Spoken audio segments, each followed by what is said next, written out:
आप देख रहे हैं इंस्पायरो इंडिया न्यूज नेटवर्क IINN 24। ना फिक्र करो, ना फिक्र करो, ना फिक्र करो, ना फिक्र करो। हर लम्हा हर घड़ी हम तुम्हारे साथ हैं, हम तुम्हारे साथ हैं, हम तुम्हारे साथ हैं, हम तुम्हारे साथ। दोस्तों, मैं हूं प्रकाश शर्मा और आप देख रहे हैं इंस्पायरो इंडिया। दोस्तों, सरकारी हॉस्पिटल के बारे में आम धारणा ये है कि वहाँ इलाज अच्छा नहीं होता, लेकिन आज जो मैं कहानी आपको बताने वाला हूँ उससे ये आपकी धारणा बिल्कुल गलत साबित होने वाली है। क्योंकि उदयपुर के महाराणा भूपाल चिकित्सालय की बाल इकाई में एक ऐसी बच्ची का इलाज किया गया है जो पैरालाइज होकर आई थी और बिल्कुल निर्धन थी। लाखों का इलाज उसका होना था, लेकिन बिना पैसे के वो ठीक होकर यहाँ पर गई है। और यहाँ तक उसके इलाज के लिए बॉम्बे से एक डॉक्टर अपने खर्च पर यहाँ आए और उन्होंने उस बच्ची का निःशुल्क इलाज किया, जो उदयपुर अस्पताल के इतिहास में एक अहम बात है। दूसरी अहम बात है कि लाखों का जो एक इंजेक्शन उस बच्ची को लगना था वो यहाँ पर निःशुल्क उपलब्ध करवाया गया।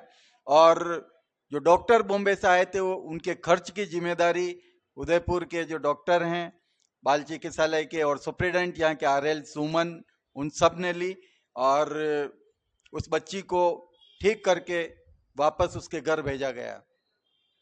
हम क्या है पूरी कहानी, किस तरह उस बच्ची का इलाज हुआ, इस संबंध में महाराणा भूपाल चिकित्सालय के सुप्रिटेंडेंट डॉक्टर RL सुमन से बात करते हैं और पूरी कहानी समझिए कि किस तरह सरकारी हॉस्पिटल का चरित्र जो है वो बदलता जा रहा है, किस तरह सरकारी हॉस्पिटल में जो इलाज बहुत ज़्यादा बेहतर होता जा रहा है। क्या है पूरा मामला, कह सके कि मामला किस तरह से? देखिए, चित्तौड़ के रहने वाली एक बच्ची, 5 साल की बच्ची, यहाँ पे पेशेंट पैरालिसिस के कारण से आई थी। यानी कि उसको यहाँ जब आई थी उसके 2-3 दिन पहले से उसके हाथ पैर काम करना बंद कर दिए थे और वो बढ़ते बढ़ते मसल वीकनेस, वो यहाँ पे जब आई थी तो उसको सांस नली को भी इन्वॉल्व कर लिया था। और बच्ची जब पहले ही दिन आई थी तभी उसी दिन बच्ची को वेंटिलेटर पे लेना पड़ गया था। ये बीमारी होती है जो पैरालिसिस की, गुलन-बेरी सिंड्रोम नाम से बीमारी होती है, जो ज़्यादातर क्या होता है कि कोई भी वायरल इन्फेक्शन के बाद में एंटीबॉडी बनती है और वो एंटीबॉडी एंटीजन की उसकी वजह से न्यूरोनल सेल्स के ऊपर अटैक करती है और जिसके कारण से पैरालिसिस होता है। ऐसे बहुत सारे बच्चे हमारे पास में हर साल आते हैं, करीब 25-30 बच्चे हर साल हमारे पास आते हैं और ज़्यादातर बच्चे वेंटिलेटर पर रहते हैं।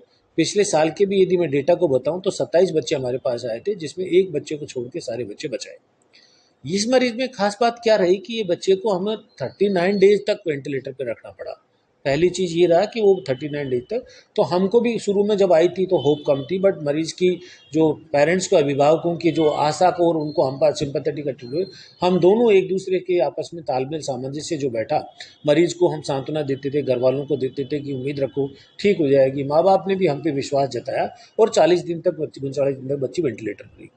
उसके बाद में क्या हुआ कि बच्चे की श्वास नली में जो इतने दिन वेंटिलेशन रहता है तो श्वास नली सिकुड़ जाती है, जिसकी बीमारी का नाम होता है ट्रेकियल स्टेनोसिस। इस बच्चे को ट्रेकियल स्टेनोसिस डेवलप हो गया। पर चूंकि ट्रेकियल स्टेनोसिस डेवलप हो गया, बच्ची वेंटिलेटर से हम वीन कर लिया था, तो हमको उम्मीद थी कि बच्ची बच गई है तो हम इसका और क्या कर सकते इस तरह की। तो ये सर्जरी हमारे यहाँ उदयपुर में अभी तक भी नहीं हुई। अब हमारे पास ऑप्शन था कि हम इस पेशेंट को बाहर भेजें या क्या किया जाए। पेरेंट्स से बात की तो पेरेंट्स कहीं भी जाने को तैयार नहीं थे कि साहब जो करना है आप यही करें, हमारे पास इतने पैसे नहीं कि हम कहीं भी अफोर्ड कर सकें। तो ऐसी बीमारी के लिए हमारे पास में भी बड़ी थी, पर चूंकि जो पेरेंट्स थे वो इतने विश्वसनीय हो गए थे हमसे और उन बच्ची के प्रति भी हमें इतना लगाव हुआ था कि हम भी ये चाहते थे कि बच्ची कैसे भी करके हम बेस्ट पॉसिबल जो कर सकते हैं करें। हमारे ENT सर्जन से जब देखते थे, बात करते थे उनसे, तो उनके जो ENT एसोसिएशन के डॉक्टर्स जो सर्जरी कर रहे हैं बॉम्बे से, डॉक्टर आशीष शर्मा जो उन्होंने, और वो उनसे बात करके उन्होंने बताया कि इस तरह की पुअर पेशेंट है और इस तरह की सर्जरी की ज़रूरत है तो क्या किया जाए। तो उन्होंने बिल्कुल सहर्ष इसको स्वीकार किया कि मैं यहाँ आकर के सर्जरी कर लूँगा और उन्होंने यहाँ आकर के सर्जरी की निःशुल्क। और निःशुल्क सर्जरी करके उसके बाद में बहुत ही अच्छे रिजल्ट थे, बच्चे ड्रामेटिक रूप से इम्प्रूव हुई और विद इन फ्यू डेज उसके बाद में ट्रेकियोस्टोमी ट्यूब बंद कर। इसी दौरान जो वेंटिलेटर से जो वीन करने के बाद में 2 महीने तक करीब उसको ज़्यादा हलचल नहीं थी, पर उसके बाद में ग्रेजुअल बच्ची ने इम्प्रूव करना शुरू किया और करीब करीब गई जब 4 महीने की उस बच्ची चलना, उठना, बैठना, बात करना ये सब कुछ चालू कर दिया था। यानी कि बच्ची में बहुत ही ड्रामेटिक रिजल्ट्स के साथ में बच्ची का इम्प्रूवमेंट हुआ और जो बच्ची पैरालाइज बच्ची जो अस्पताल में आई थी वो बच्ची अस्पताल से चल के गई। इस मरीज में हम सबको भी बहुत एक खुशी का वो है कि जो बच्ची हमारे पास इस कंडीशन में आई थी बाल चिकित्सालय में और वो चल के गई। साथ में दूसरी भी ये बड़ी इम्पोर्टेंट बात है कि इस बच्ची का संपूर्ण इलाज निःशुल्क निरोगी राजस्थान की योजना के तहत किया गया, एक भी पैसा इसको नहीं लगा। इवन इसको इम्यूनोग्लोबुलिन एक ड्रग ऑफ चॉइस ट्रीटमेंट होता है, वो भी डबल डोज में देना पड़ा था जो करीब लाख रुपए के करीब होता है। बच्चे को वेंटिलेटर पे 40 दिन करीब वेंटिलेटर पे रखा और एक दिन वेंटिलेटर की आप कहीं पे भी देखते हैं तो यूजुअली 20 से 25 हज़ार रुपये खर्चा होता है। 40 दिन वेंटिलेटर और इतने दिन आईसीयू, 2-3 महीने का आईसीयू, तो इतने जो लाखों का जो खर्चा राज्य सरकार की योजना के तहत एक गरीब आदमी की सेवा के तहत उनको मिला और इस संपूर्ण इलाज उसका निःशुल्क रहा। और तीसरी चीज़ बड़ी इंपॉर्टेंट इस पेशेंट में ये रही हमारे साथ में कि जिस सर्जरी को यहाँ पे उदयपुर में आज तक नहीं हुई वो पहली बार उदयपुर में यहाँ पे संपन्न हुई, वो भी सर्जन अपने ही उस पे आकर के खर्चे पे आकर के यहाँ पे आकर के सेवाएं दी उसने। और ईएनटी डिपार्टमेंट के हमारे डॉक्टर नवनीत माथुर और डॉक्टर रेखा चौधरी का बहुत ही अच्छा सहयोग रहा है इसमें और उन्होंने मिलकर के इसकी सर्जरी की। और साथ में मेरी जो यूनिट में जो टीम थी मेरी, doctor BL Meghwal, doctor Neetu madam और रेजिडेंट डॉक्टर खास करके डॉक्टर जया और डॉक्टर पुष्कर, इन्होंने उस बच्चे की इतनी देखभाल की कि उस बच्चे का आज जो सर्वाइवल है, आज जो एक फ्रूटफुल सर्वाइवल है कि बच्ची चलती फिरती बोलती बात करके गई, हमें इतनी खुशी प्रसन्नता महसूस होती है कि काश इस प्रोफेशन में इस तरह के बच्चों की हम सब की जान बचा पाए। बड़ा अच्छा लगता है कि इस तरह की बच्ची आई हमारे अस्पताल में इलाज करा के गई।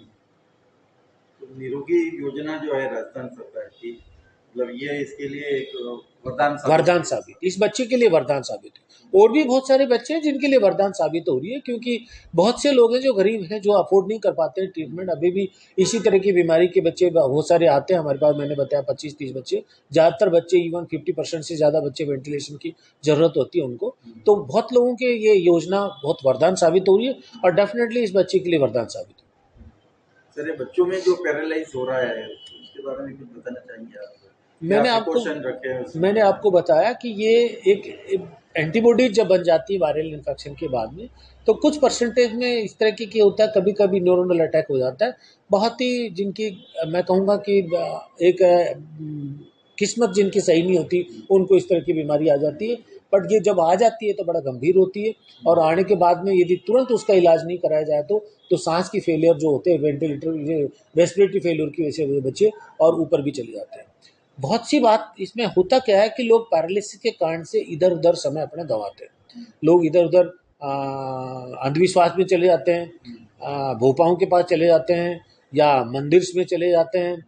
ये जो समय है क्रिटिकल, इसमें जितना जल्दी अस्पताल में लाके इलाज शुरू किया जाए उतनी जल्दी रिकवरी, उतना ही फास्ट रिकवरी होती है। अर्ली वेंटिलेशन के साथ में अर्ली ट्रीटमेंट यदि दिया जाता है इम्यूनोग्लोबुलिन तो उतनी रिकवरी फास्ट होती है। तो मैं आपके थ्रू ये भी आमजन को कहना चाहूँगा कि जब भी कभी किसी बच्चे में इस तरह की आता है तो अंधविश्वासों में अपना समय नहीं गंवा करके सीधा अस्पताल में लाएं। बाल चिकित्सालय बहुत ही हाईटेक है, अभी सारी मशीनें उपलब्ध हैं यहाँ पे और किसी भी मरीज को यहाँ पे कोई दिक्कत नहीं होती। राज्य सरकार की योजना के तहत निःशुल्क इलाज किया जाता है। विश्वास रखें, यहाँ की टीम बहुत ही अच्छी तरह से काम कर रही है और उम्मीद करते हैं आने वाले मरीजों को अच्छा इलाज मिलेगा। सर, हमने सुना है कि 39 डेज तक बच्ची हॉस्पिटल में रही, हॉस्पिटल स्टाफ इवन आपका भी एक अटैचमेंट उस बच्ची से हो गया? बिल्कुल, आज भी मैं जब वार्ड में जाता हूँ तो इस तरह की मैं बाय द वे दूसरे बेड पर इस तरह की होता हूँ तो बच्ची मेरे पास आ जाती थी और इतनी चुलबुली बच्ची है कि मतलब एक किसी को भी इतना अटैचमेंट हो जाता है, ऐसा लगता है जैसे खुद की डॉटर हो जैसे। अच्छा,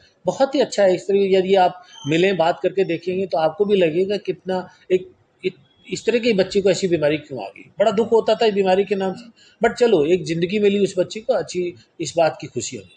पेरेंट्स का क्या कहना है? पेरेंट्स बहुत ही आभारी हैं अस्पताल के प्रति और इवन बाकायदा एक धन्यवाद का लेटर भी लिखे गए हूँ और इतने दिन अस्पताल ने सेवाएं की उनके और उनके बच्चे को जीवन दान मिला है और पेरेंट्स बहुत ही आभारी हैं इस चीज़ के लिए। अच्छी हैं, अरे वेरी गुड। नाम बताओ अपना? ओ, और अंकल का नाम बताओ, डॉक्टर अंकल का क्या नाम है? हैं? सुमन सर, वेरी गुड। तुम ठीक हो जाओगी, बिल्कुल ठीक हो जाओगी जल्दी से, है ना?